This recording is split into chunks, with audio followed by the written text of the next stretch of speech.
Okay, we are getting closer to closing out this week, and today we're gonna be looking back at, of course, yesterday's Robert Mueller testimony to some extent. I have a few thoughts. I mainly wanna get Emma Vigeland's thoughts on that. She's gonna be joining us a little bit later on to break down several different stories that have been developing throughout the day, including yesterday's testimony. We're also gonna be joined by a New York State Senator who's gonna be breaking down the new New York Climate Leadership and Community Protection Act, which has some pretty good provisions in it. And so we're gonna be breaking that down, seeing what we might learn from this bill that could potentially be applied to other parts of the country.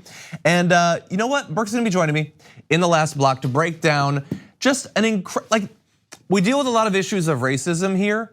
This one is not like a government official, but it's just someone who's incredibly comfortable in their racist views, increasingly comfortable. Weird that that's developing now. So we're gonna talk about that and see what we can learn from that as well. But why don't we start off and just get out of the way a few of the things that have been frustrating me about the Mueller testimony and Trump in particular. So that's where we're gonna be starting. Yesterday, Mueller testified and did a little bit of live commentary on it on KTLA, but if you didn't see that, I do wanna fill you in on a few of the things that I was thinking about as it was developing. Perhaps there's some overlap with how you were responding in real time. Just a few things that seem sort of weird about what happened at the testimony, and especially the way that various groups have been spinning what happened. Because it feels like, really deep down, that everyone is being fake and stupid and awful. And that's sort of the theme to the show, but in particular, I wanna focus on this story today. So first, it's this sort of takeaway. Let's take a look at this headline. You've probably seen a lot of these. Trump takes post-Mueller victory lap, which is not wrong. He did do that, but the headline sort of implies that there was a future going into that testimony where he didn't do a victory lap, and that doesn't exist. That's BS, that's simply fake. The headline should be, Trump takes victory lap because you know he was gonna. Because you know that he was gonna. He was obviously going to do that. It doesn't matter what was said there. It wasn't like Mueller was gonna come out and give a serious, respectful but damning account of what Donald Trump did, and Donald Trump would just break down crying in his bedroom in the White House and wouldn't be seen for 72 hours. That wasn't gonna happen.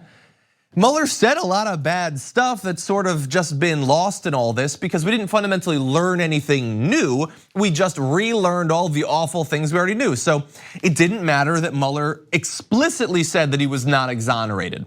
Didn't matter. Within an hour or two, Donald Trump was back again to tweeting videos showing that he'd been totally exonerated, no collusion, no obstruction. So it didn't matter that it wasn't a Democrat saying it or a pundit saying it. It was literally Robert Mueller saying it.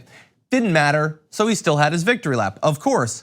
So Mueller implied but didn't state outright that it was now in Congress's hands to do something about the findings if they thought it merited some sort of investigation. We already knew that, but he danced around that topic. It was irrelevant. I mean, Mueller saying and sort of walking back the meaning behind this, but saying that once Donald Trump is no longer president, he could face charges for what was found in the report. Doesn't matter. Doesn't matter at all. Now, granted, if he gets a second term, then that means the statute of limitations on those particular acts of obstruction of justice would have elapsed at that point. So bear that in mind if you want there to be some sort of consequences. And I honestly think, I don't want to rain on anyone's parade or anything, but I think the idea that a couple of years from now, Donald Trump's gonna leave office and there's gonna be a serious Democrat-led attempt to have him face justice, I just don't think that that's the political world we live in. But all this stuff, and I don't want to walk through any more of the quotes because the odds that you're watching this show and you don't already know what was said seems fairly impossible to me.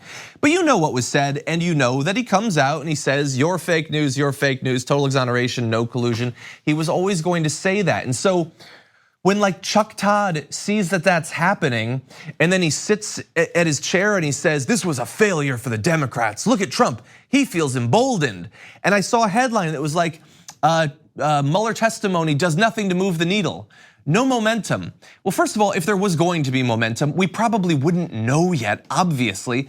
And second of all, it's just a fundamental lie about who exactly needed to be persuaded by the events yesterday. And so that's the second thing that bothers me. Partially because the media doesn't seem to get this, and more importantly, because the Democrats don't seem to get this. The idea was going into this, can the Democrats, with Mueller's help or reluctant help, can they convince enough people that impeachment is warranted? That wasn't what was going on. That wasn't what was going on at all. There might have been some Democrats, even Democrats in that room, that falsely believe that's what was going on. But the only person holding up impeachment proceedings right now is Nancy Pelosi.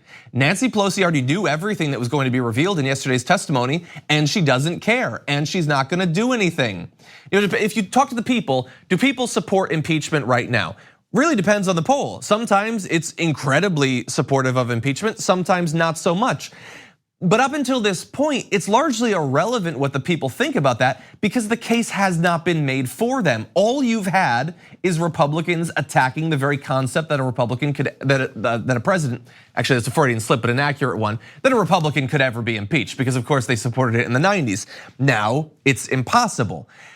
But the people need to be convinced not by one day of Robert Mueller talking, but by evidence being presented through the course of impeachment proceedings. Nancy Pelosi says we can't do that because the people don't support it and it might cost us in the next election. As if polling right now is the only thing that matters and impeachment proceedings mean a one-day conversation and a vote.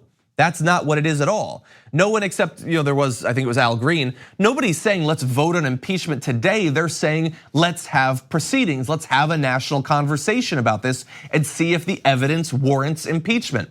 But Nancy Pelosi wants to put literally a Republican spin on this to pretend that it's a one-day process so that she can pass the buck and say, no, we're not gonna do anything about it. We're gonna move on to the election. And so all of what we saw yesterday had the impossible task of convincing her to change her mind on that. And it wasn't going to happen. Everybody's pretending that that's not what was going on. That if somehow Robert Mueller had been a little bit more collected and a little bit more assertive in describing the evidence against Trump, that would have convinced some people in a diner in Iowa, and that then impeachment would have become just inevitable. That wasn't what was going to happen. Why is everyone being so fake about this? Another thing that bothered me though, and I do want to turn to, is Robert Mueller. Now, the people, the most ridiculous parodies of the resistance on Twitter who have made Robert Mueller out to be a literal superhero over the past few years, that was always a ridiculous idea of who he was. But even the sort of regular, I would say fairly grounded idea of who he was didn't really bear out yesterday. The idea that at the very least, let's bear in mind he's a Republican. Let's bear in mind, what he did in the government during the Iraq War. Let's understand all of that stuff and keep our expectations in check. At the very least, he's a serious investigator who cares about justice, right? Well, if that's true, that was not on display yesterday. Now, I know that Robert Mueller clearly does not want to weigh in on this. He doesn't want to be the person who pushes us over into impeachment, if that was even possible. But at the very least, he has a responsibility as the head of this investigation to make sure that people understand what they found. And it's clear that people don't understand. That report was 400 and something pages long. Most people read none of it. A lot of people read some of it. Almost nobody read all of it, regardless of what they say. I read parts of it, I didn't read all of it because that would be crazy. And people need to understand what was actually in it, and especially considering the obfuscation that William Barr and Donald Trump purposefully put out ahead of the release of the report, we need someone who can explain what's in it. Not to make the case for impeachment or anything like that, but to explain the thinking behind what ended up in the finalized report. And he just did not feel that responsibility. He believes that this meddling is still going on and poses a grave threat. He very briefly touched on that, but he didn't make real the threat. He didn't make real how insane it is that the Republicans don't care about it. He had no passion whatsoever. He just didn't feel like it was on him to respond to these sorts of things. The strategy that we saw yesterday where Republicans just took turns throwing conspiracy theories at him, he felt like, well, I don't want to get involved. And so those conspiracy theories simply stayed. They weren't rebutted. He didn't say that it was a mischaracterization in all cases. And so many of them got to have their soundbite, and that's it. That's not objectivity. Like, you're not answering it, but that doesn't mean that you've done your job. It doesn't mean it's on the Democrats or on other pundits to rebut them. You did this investigation. You're the face of it. Whether you ever wanted to be or not, you have a responsibility. I would say a moral obligation to make sure that people don't believe crazy things. You don't have to make the Democratic case for impeachment, but you do have to respond to conspiracy theories when they're thrown in your face. And he chose not to do that. And finally, and perhaps most quickly, the fact that this entire thing passed, everybody's focused on the optics of it, everybody's focused on whether a needle moved or not, and everybody is pretending that impeachment is the only possible consequence. Whether it happens or not, that's the consideration. Whereas on the other side, we have continued foreign intervention in our elections that is very starkly laid out, very clearly laid out in the Mueller report, and everybody just forgot about and nobody cares about. Mueller brought it up very briefly. It was ostensibly literally the subject of the second half of yesterday's proceedings, but is that really the impression you got, that this is a serious problem, that everybody, okay, we may think differently about impeachment, but we're all serious about protecting our democracy? I didn't get that at all. And the Democrats didn't put enough pressure on the Republicans, considering how much they've been defending the people who've been stonewalling any progress in this area. Just yesterday, right after the testimony, Democrats tried to get consent to pass 2 bills that would require campaigns to alert the FBI and the FEC about foreign offers of assistance, as well as a bill to let the Senate Sergeant at Arms offer voluntary cyber assistance for personal devices and accounts of senators and staff. Republican Senator Cindy Hyde-Smith blocked each of the bills. She didn't give reasons for objections, or say if she was objecting on behalf of herself or the Senate GOP caucus. People reached out to her spokesperson and they didn't leave any sort of comment. And so she was able to block actual nobody says that they're against that. But clearly some people are. And they also feel comfortable being against it without ever having to go on the record as to why. She just blocked it and that's it. No pressure on her. We request comment, she doesn't give it. And then she just goes on about her day because they get to pretend that they care about protecting our country without ever having to do the work of actually doing it. And the pundits don't care, they're not focusing on this. The Democrats have their strategy for whatever that is, but it ignores this component almost entirely. It is simply madness, and I'm still trying to put together the pieces. Okay, we have to move on. We're gonna touch on this topic again with Emma in just a little bit. We're gonna take a break and come back, talk about the climate breakdown.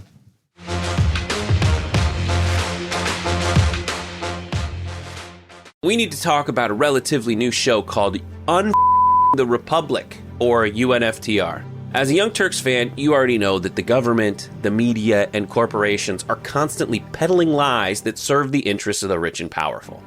But now there's a podcast dedicated to unraveling those lies, debunking the conventional wisdom. In each episode of the Republic, or UNFTR, the host delves into a different historical episode or topic that's generally misunderstood or purposely obfuscated by the so-called powers that be, featuring in-depth research, razor-sharp commentary, and just the right amount of vulgarity. The UNFTR podcast takes a sledgehammer to what you thought you knew about some of the nation's most sacred historical cows. But don't just take my word for it. The New York Times described UNFTR as consistently compelling and educational, aiming to challenge conventional wisdom and upend the historical narratives that were taught in school. For as the great philosopher Yoda once put it, you must unlearn what you have learned. And that's true whether you're in Jedi training or you're uprooting and exposing all the propaganda and disinformation you've been fed over the course of your lifetime. So search for UNFTR in your podcast app today and get ready to get informed, angered, and entertained all at the same time.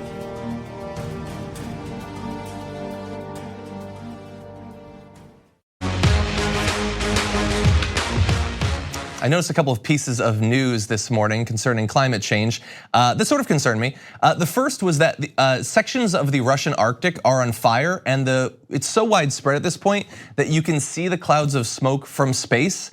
And I guess if you'd asked me when I was a kid if the Arctic being constantly on fire would be enough to get people to take climate breakdown seriously, I would have guessed yes, but I was naive, I was young. I also saw that the scientific certainty that humans are causing climate change has now ticked up to 99%, and I thought, oh good, that'll convince the Republicans.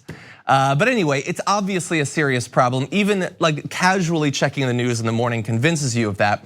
And while there are a lot of politicians in our country that are not taking it seriously, thankfully there are some plans to do something about it. One of those is the New York Climate Leadership and Community Protection Act. And joining us now to talk about it is Senator Todd Kaminsky. Todd, welcome to the show. It's an important topic, so thank you. Thank you, I could not agree more. And so for people outside of New York who might not be familiar with it, could you break down in broad strokes what the bill is intended to do? Sure. So with Washington really asleep at the switch, New York, which is a pretty consequential economy, bigger than some countries, we decided this year that we were going to do our own greenhouse gas reduction comprehensive climate bill. And what the bill largely does is say that our electricity generation sector in New York will be carbon free by 2040, and that economy wide, New York will have a carbon neutral economy by 2050. That means that we will not be adding any more carbon to the atmosphere as of 2050.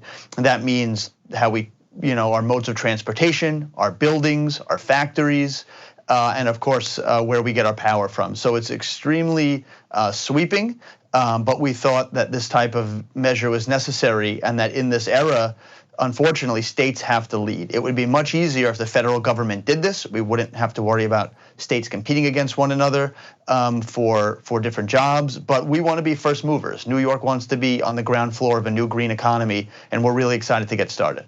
Well, that's good to hear. And as you point out, New York, obviously a very important state, big population, big economy. The task of getting to net zero is going to be difficult in 2050. It is ambitious, although there are environmentalists that think that that might not be fast enough.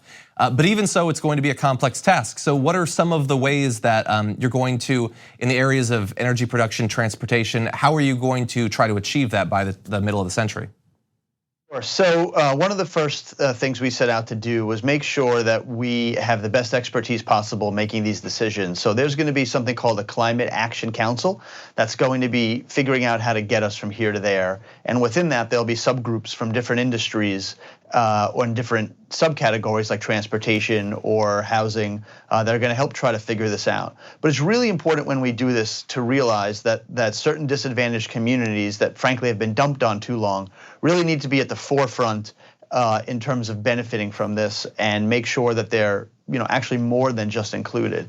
And this law does that in a number of ways. And it also aims to make sure that we're retraining workers and have the workforce of the new green economy moving forward. We want New York to be the locus of that important new technology. There are going to be people that are going to have to learn to assemble wind turbines, who are going to have to help build transmission lines, who are going to have to help build community solar. And we want New Yorkers to be trained in doing this. The governor, working together with the legislature, really smartly put a program together with our universities that are going to begin that training.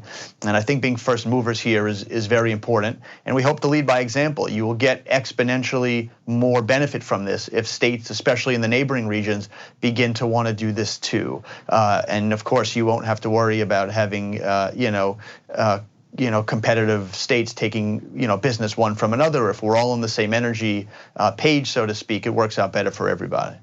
So look, I think you're in attempting to sell this bill, get people enthused about the changes that it's going to necessitate. You have environmentalists that obviously have a certain set of concerns, and then you have regular people who might not think about it very much. From the standpoint of a regular person who might be living in somewhere in New York or New York City, how is this going to impact them in 30 years? What are they going to notice that might be different as a result of this bill?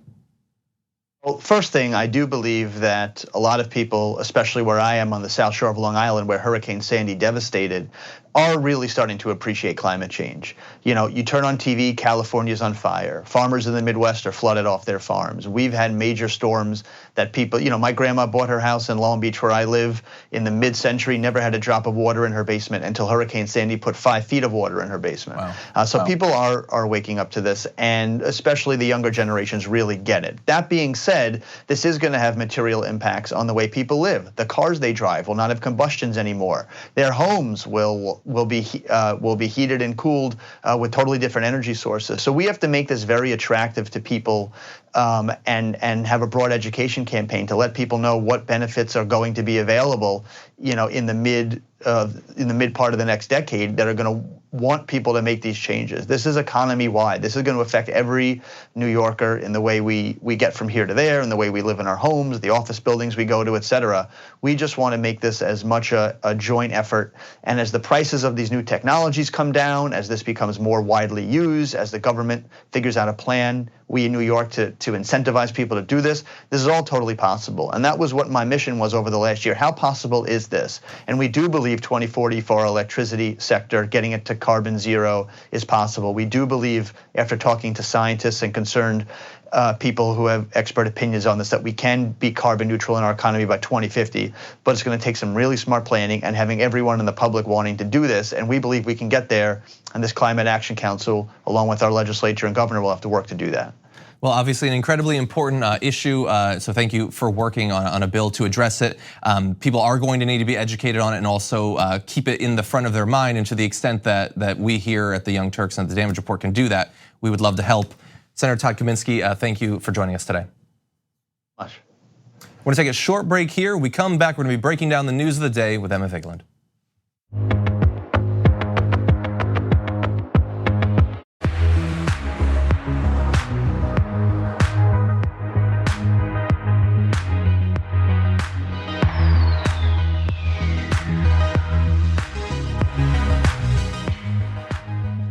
So we have got Emma Vigeland joining us from New York. Emma, welcome back to the show.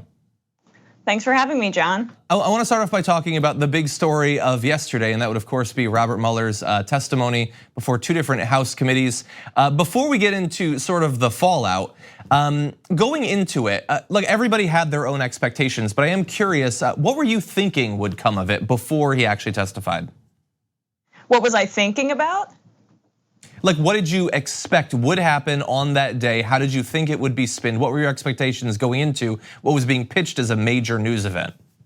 Yeah, so honestly, I was very bored by the entire speculation about it. I did not think that much was going to come out of it. Robert Mueller said not much was going to come out of it. He was just going to refer everyone to the report, and that's exactly what he did over and over. It seemed really like a calculated political stunt on Nancy Pelosi's part, because everything he was gonna say was already in the report. And really, it was just an effort for her to continue stalling on impeachment and also allow sound bites to get into the news so it would be heard from the horse's mouth. And that's exactly what happened. But it backfired in a lot of ways, because it seemed like to Republicans and to conservatives that he was stonewalling, because when Republicans were going in on him and hammering him over and over, he just couldn't say. So the optics worked both ways, and I think it was tilted slightly in the Republicans' favor, unfortunately.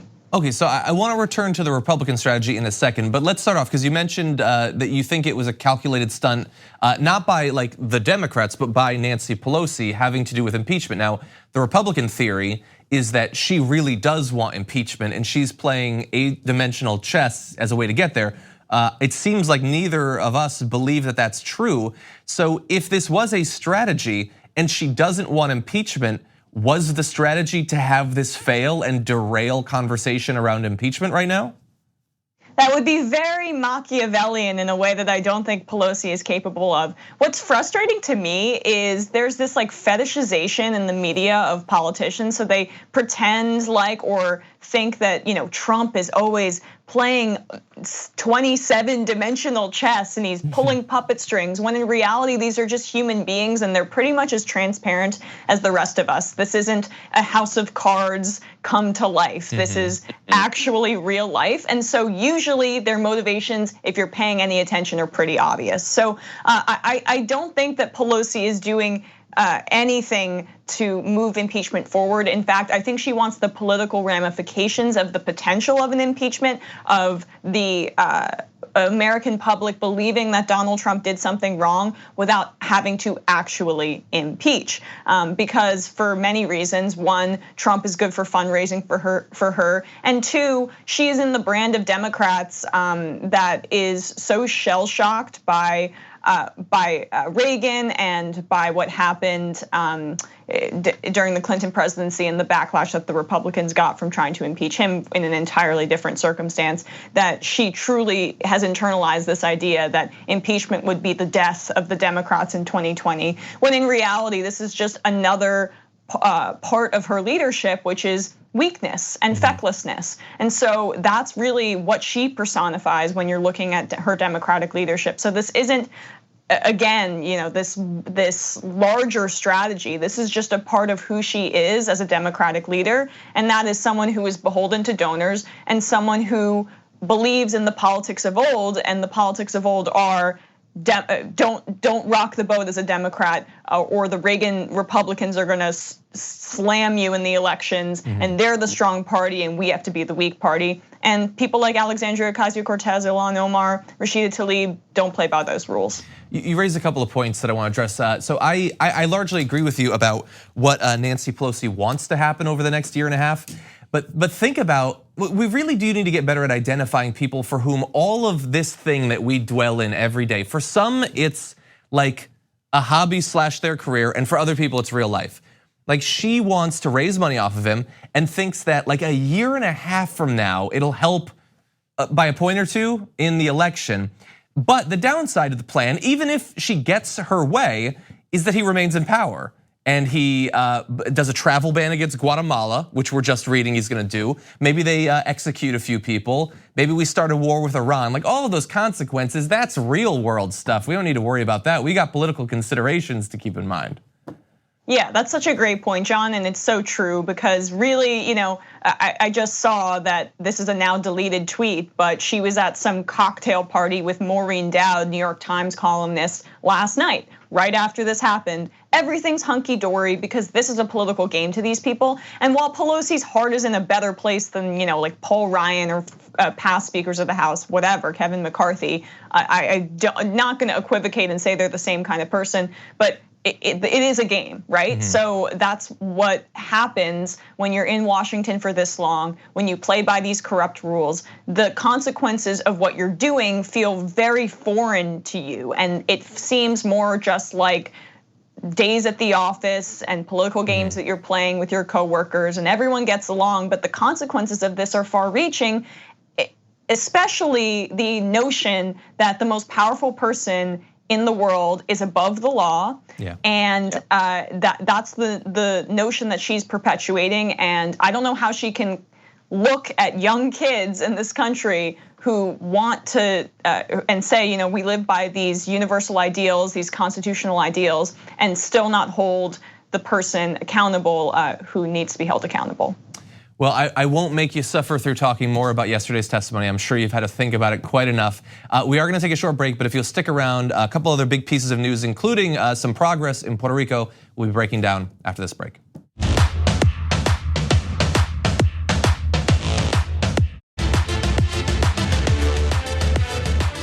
People you see erupting in celebration on the streets of San Juan. This is amazing, this is what we all wanted. So there you have, as they say, people in the streets of San Juan celebrating because seemingly against all odds, Governor Ricardo Rossello is going to be stepping down on August 2nd, announcing, despite the mandate I was given by the public that elected me democratically, today I feel that continuing in this position could make it difficult for the success reached to continue.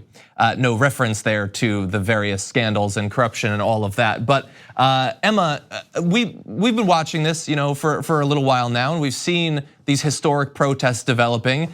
And I don't know about you, but I feel so beaten down by everything that's been happening here, continental-wise, that it seems impossible that people could get their way, and yet this happened. Did this shock you too? Yeah, so I mean, for the first time in the hundreds of years of Puerto Rico's existence, they have forced out a sitting governor without an election. And there have been hundreds of governors, which is incredible. I mean, first, appointed by the United States. Before that, they were under colonial rule. I mean, I think it's only been about 60 years where Puerto Ricans have had the ability to democratically elect their governor, which is incredible. And so they forced out Rossello, and now I believe Wanda Vasquez, I'm forgetting her last name, is going to take over. And so she's the Justice Secretary. And it really is gonna be about how Puerto Ricans respond and who they want to put in place, how they can recover from this. Because we see internationally, leaders are forced out all of the time due to popular protests, or not all of the time, but when it does happen, it's enormously significant. And sometimes the outcomes aren't better than what happened before. So Puerto Ricans have to be really smart and really diligent, but they should be celebrating today because what they've done is historic and goes to show that Puerto Rico just continues to realize its political power. The Puerto Rican people are starting to just kind of have this renaissance of political self-determination and excitement, and it's really awesome to see. And the United States has to reckon with its colonial relationship with Puerto Rico, the fact that we are have implemented these austerity measures on the island, which have only worsened the problem and were the beginning of many of these protests starting in 2016. And a lot of that is wrapped into the fury that Puerto Rican people are feeling. So we have to ask ourselves in our government, how can we be constructive here? How can we give Puerto Rico political power? How can we make sure that the debt is taken care of and not in a way that just like ensures that bankers get repaid, but that actually Puerto Rican people reap the benefits of the debt being repaid? Yeah, well, I'm glad that you pointed out all the ways that not only were they devastated by the hurricane and the completely mismanaged, the tragically and life or death mismanagement of the recovery from it, but they're still worse off, and probably will continue to be worse off than they were before, because the U.S. seemingly doesn't care to help. You pointed out obviously the legacy of colonialism, and it seems like there's a chance that their energy sector might end up being even more corrosive in its impact on the environment and economically than it was previously. A measurable percentage of their population left and will never return. The actual demographics of the island have changed perhaps irreparably. And so I wonder, on the island, the people have done what they need to do, but is it time for them to no longer be separated? But can the separation between the rest of the US and Puerto Rico continue if Puerto Rico is to actually recover from what happened? Yeah, I mean, that is what is going to have to be reckoned with in the coming weeks, months, years. I believe that Puerto Rico needs infinitely more independence. The fact that it's only been X number of decades, 6 decades, that they've been able to determine who is the governor of their island is an absolute travesty. And they are consistently treated as second-class citizens. And the fact that it's not recognized in the public discourse that we have a colonial relationship still with Puerto Rico, and we are a nation that was founded against colonialism, and the supreme irony of that is astounding to me. And Puerto Rico is as much of a part of the United States as the 50 other states, and we need to start treating it as such, because otherwise now Puerto Rico just becomes a tax haven for big pharma companies, for rich people, for tech bros, for these cryptocurrency companies, all of that, and they reap not the benefits. What's the opposite of benefits? They reap the opposite of benefits, corporate greed, and then don't get the benefits. So yeah, the cost and the drawbacks. The drawbacks. Thank you. My mind is scrambled eggs today. So yeah, that's what we have to avoid, and that's what's been the reality for a really long time. Okay, and look, if that was to be undertaken, that some sort of change to that relationship, that would of course have to be initiated by them. It would have to be up to the people of Puerto Rico.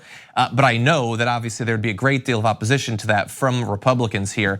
I don't know exactly why. There's some reason they don't want it to become a state. I don't know, maybe someone will figure it out someday. But with that, why don't we turn to another story? There's this guy, Jeffrey Epstein. I'm not sure if you've heard about him, and there's a development with him. So Jeffrey Epstein wanted to be out on bail, but he is being held. And there was a development today where he was found, they say, in the fetal position in his cell with injuries to his neck. And it's not clear to jail officials yet if the injuries, which apparently occurred on Tuesday, were self-inflicted or the result of an assault. Epstein told authorities he was beaten up and called a child predator, according to sources. He has been placed on suicide watch, although his injuries are described as not serious. The Federal Bureau of Prisons, citing privacy and security concerns, declined to comment on the matter. And because they won't say much, and there's these conflicting accounts, there are theories going around about exactly what happened to him. Now, I realize that we can do virtually nothing but speculate at this point. But based on this news, Emma, what's your read on what might be happening here? We don't know, I guess. I mean, we don't know if they were self-inflicted. We don't know if he was beat up. It's hard for me to care. I'm trying my best.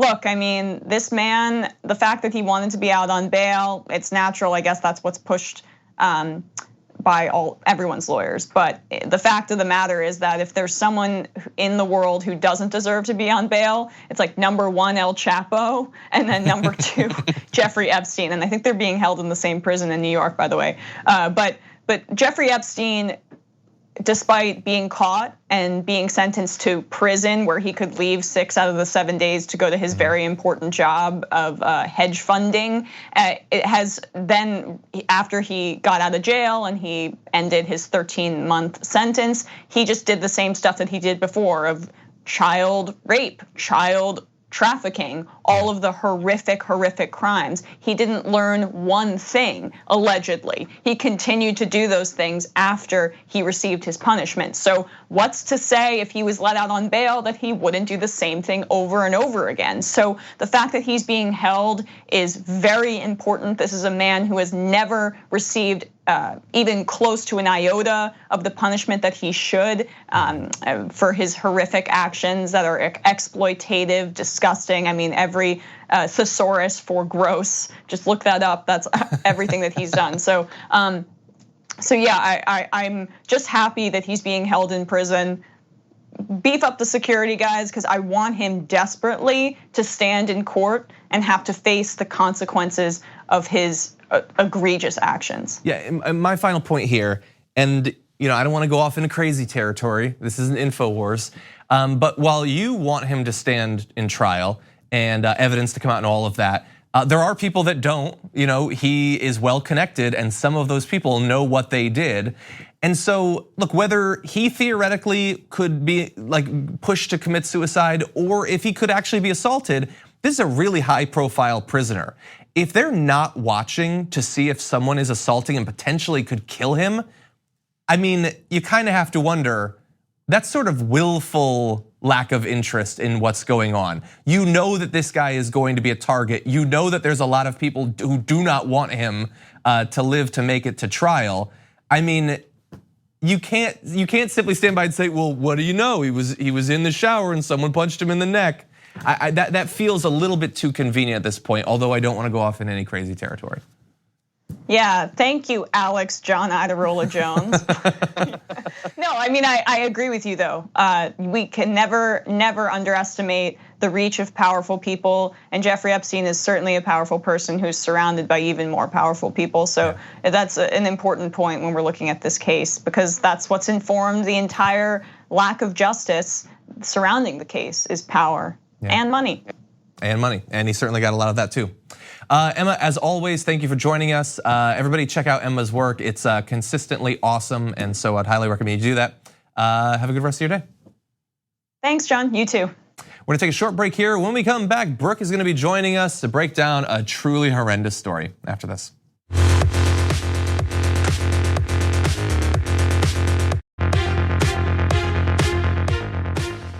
Oh, you're so stupid. So that's footage from a North Carolina Bonefish Grill, which I believe is not representative of the experience you get there at what must be a very high quality fish restaurant. But that was Nancy Goodman speaking. That name also not representative of the content of her character. But what we've got there is this woman who is assailing 2 women who made the unfortunate mistake of being black in public. Right, exactly. Who were at a bar and were drinking and eating, and this woman didn't like it. Right. And decided to accost them. We're gonna show you more footage, but so you found this story. Yeah, I saw it last night. Yeah, it's probably hardly a shock, I suppose. Completely not a shock. Her reaction to it, her response, which I know you're gonna get to later, was surprising. Not that she felt it, but that she was fine being open and honest about it, And that was surprising because people usually hide when they're shamed. They don't necessarily change, but they kind of, stand down a little bit. Yeah, we're gonna see if there might be any change, but first let's show you like a longer section of the altercation. Now understand that the video you're about to see she had already been talking to these women and telling them they're too loud, they're rude, and she was all of trying to police 2 grown women at a bar, which I want you to pay attention to. Just note how loud the music is in the background, because a lot of times people think that there are reasons for this or she had a valid concern, when what I just want everybody to understand is that some racist monsters just like policing black people. That's it. It's not about a valid concern. Everyone can say like, oh, but I don't like it when people are loud, blah, blah, blah. No, what it comes down to is people like policing black people. That's just it, because they are at a bar and it's loud, and I don't wanna. Exactly. Well, you know what? A video is worth 1,000 words, as good as your words are. So here is some more of what happened. We paying for our food just like everybody else, and she told us that we are the rudest people ever. Here's the thing. Here's the thing. What you gotta understand is that you don't know what people going through. Oh, you want to come over here? You want to come? She ain't gonna come over here. Yes, you will. Yes, you will. Don't talk. Got some real stuff. Good friends that are black, and I love them. We never said anything about color. We never said anything. So here's the thing. Let me understand. You're too loud. We're too loud. In your opinion, let me show you my money. It's just as green as yours. Rhino, you're so stupid. Stupid. No. So call your black friends. Call your black friends. So she basically just called us. That you don't call y'all Not like you. Okay, so I know that looks bad, but they asked her why she did that, and she said that she suffers from anxiety and that the situation was out of my control. No, she So that's an explanation. So do you accept her apology that she didn't give? She also said that she knew it was offensive, and that's specifically why she said it to them. She essentially said they deserved it. And what matters here is that you cannot police other grown people. And it is a racist trope to go up and tell black people to be quiet. This stereotype that black women are louder than any man ever, which is never true. It's what you see and what you hear. It is this idea that black women are aggressive and angry, and so when they're having fun, you gotta be scared. When they're having fun, you gotta make it stop. They are at a bar. People actually punch other people at bars, okay? You got bars rough get bars. crazy. I don't, but it's just, well, crazy things happen at bars. It gets loud at bars. People get drunk at bars. These are two grown women. They're not doing anything illegal. They're not punching anybody. They were having fun, and she felt the need to get up and go over and reprimand them and embarrass them and basically say that you're too loud for my liking. Well, let's show how comfortable she was, because she said it in public while she was being filmed, which is already like, you're pretty comfortable using that language. But then when she was asked about it, she said, I'm not gonna say I'm sorry to them because they kept pushing at it. I would say it again to them. She said this to the news. She was on video having used the N-word and then doubles down on the news. Now, supposedly, she posted something on Facebook saying she was ashamed. I don't have access to her Facebook, and I don't really care about her. You don't really want it, right? After what she's done. But she wasn't ashamed for a really long time. She called these two people rude. The woman who yells out stupid N-word in the middle of a restaurant, in the middle of the day with that haircut, has the nerve to call somebody else rude. That's ridiculous. So two other thoughts I have. One, as I watched this woman get in her face and then yell a racial slur, I thought, and I know I say this a lot on the show, we're never getting to Star Trek, man. It's just not happening for the human race. We're not gonna sail amongst the stars because we're yelling at each other in fish bars. How does everything come down to some sort of sci-fi television show? Sometimes it comes down to Game of Thrones. The other thing is, take a look at this. This is a screenshot from a Fox News article about this. Nancy Goodman, whose use of the N-word was reportedly caught on cell phone video. That screenshot I took was from their article. It was above the video, embedded, where she uses the N-word. They wouldn't even simply state the fact that she did it in an article where they show her doing it. They still have to hide behind. Reportedly, people are saying she said it. Okay, she said it. Right. God, people are cowards. Anyway, thank you so much for joining us. We only have a couple of seconds. Great to have you here. Always glad to jump in. Always glad to have you here. Thank you everybody for watching. We'll be here tomorrow.